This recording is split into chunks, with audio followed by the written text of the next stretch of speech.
Esteban, ¿cómo te va? Buen día. Hola, buen día, Johnny. ¿Cómo están? ¿Cómo se llamaba el jefe de la serie que estaba Caos y Control? No podemos decir el nombre. Claro. No, esto es trampa porque yo no lo sabía, pero los estuve escuchando, así que se llama Tadeo. Tadeo, muy bien. Pero ¿cómo se llamaba para vos? Jefe. Kiko, claro, era jefe, pero Kiko sí se sabía que era Federico. Ahí está, ¿ves? Qué fenómeno. No sé qué serie miraron ustedes. No, eso sí, siempre doña Florinda le decía a Federico. ¿Viste cuando le sí. Basta, Federico. Bueno, Esteban, hablando en serio, se viene un número de inflación complicado, ¿no? De febrero. Sí, se viene un número, yo diría similar al que vimos en enero, en la zona del 6%, puede marcar 6,2, 6,3. Pero acá se ríen. Son las aguas. Sí. Son las aguas que estamos navegando de un régimen de inflación de 3 dígitos anuales, digamos. Claro. Si es 6,2 o 5,7, a la gente no le cambia. Este es un régimen de muy alta inflación, a pesar de toda la batería de represión de precios que hace el gobierno, el anclaje cambiario y demás. Estamos condenados en un escenario base a surfear estas aguas de 100%, 110 de inflación en el año. Tremendo. Y recién hacia fin del año, inicio del próximo gobierno, tenemos que ver cuál va a ser el programa económico, la estrategia antiinflacionaria. Probablemente haya que soltar inflación reprimida, porque hay todavía mucha tarifa congelada, mucho dólar pisado. Dólar, y recién, tal vez en el segundo o tercer trimestre, en un escenario positivo, podemos empezar en Argentina un proceso de desinflación. Sí, que Cristina el otro día dijo que podemos ir a inflación más recesión. Dijo, si pasa eso, estamos en el horno. ¿Ya estamos en inflación más recesión? Claro, es una excelente pregunta, porque sí, estamos en un escenario de recesión e inflación. Argentina, después del derrape del programa de Guzmán a mitad del año pasado, que saltó la brecha cambiaria, tuvimos datos de inflación arriba del 7%, nos quedamos sin dólares, empezó a transitar un proceso de contracción económica. De agosto hasta acá la economía está cayendo. En un par de meses vamos a ver en los diarios que Argentina está en recesión técnica. Yo te lo anticipo, Argentina ya ingresó en recesión técnica.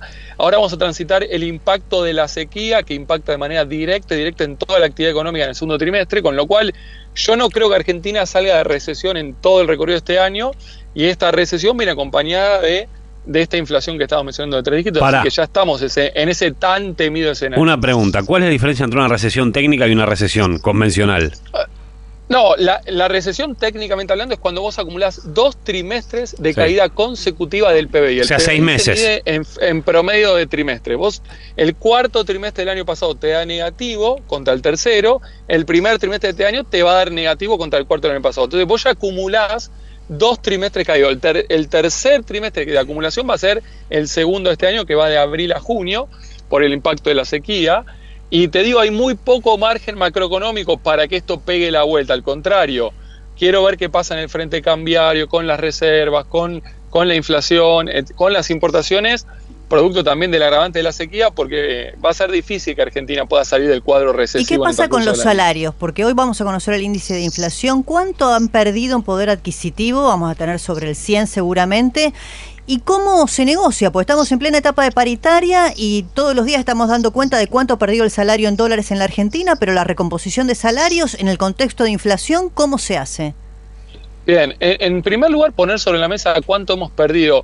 Y yo voy a hablar de los salarios, pero podremos hablar de las jubilaciones, de las pensiones, de los planes, de los monotributistas. En términos generales, hoy el ingreso real, y esto es, bueno, decime cuántas manzanas compra mi salario, hoy está 22% abajo que el 2017. O sea, 5 años después, si en el 2017 más o menos el salario real eran 100 manzanas de poder adquisitivo, hoy es 78. Cuando vos abrís esta muestra, esto es interesante, el sector privado está menos 16, claro, pero el sector informal está menos 40. Entonces, si bien el promedio es 20 manzanas, casi menos cada uno, hay una parte de la economía que es... O sea, el que no tiene paritaria, no tiene atrás un sindicato, ese tipo que es casi la mitad, está 40% más pobre que en 2017. El mozo, el jardinero, claro. Y con todo el episodio de aceleración inflacionaria que estamos sintiendo desde junio, julio del año pasado, ese sector llegó en caída libre. Entonces, ojo, porque cuando hablamos de cómo hacer la paritaria para recomponer un salario real que se va por la aceleración inflacionaria, hay muchos segmentos de ingresos que no pueden hacer ese catch-up, esa compensación. Claro. Ahora, respecto a la negociación paritaria, digamos, acá tenemos que readecuarnos a negociaciones que van a estar en la zona de 100, disfrazadas de ajustes parciales, de cláusula gatillo. Pero claro, nosotros estamos viendo un escenario en el cual la inflación ya da más para 110, 120 en el año que para 90.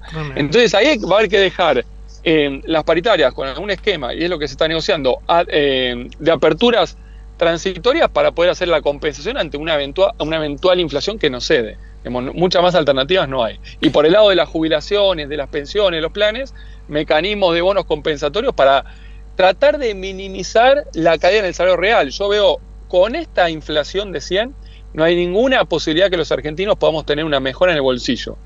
Y ni estamos hablando de, por ejemplo, la clase baja, que tiene mucho más peso en la canasta, el concepto de alimentos y bebidas, los rubros de alimentos y bebidas que corren a mucha más velocidad que la inflación de 100.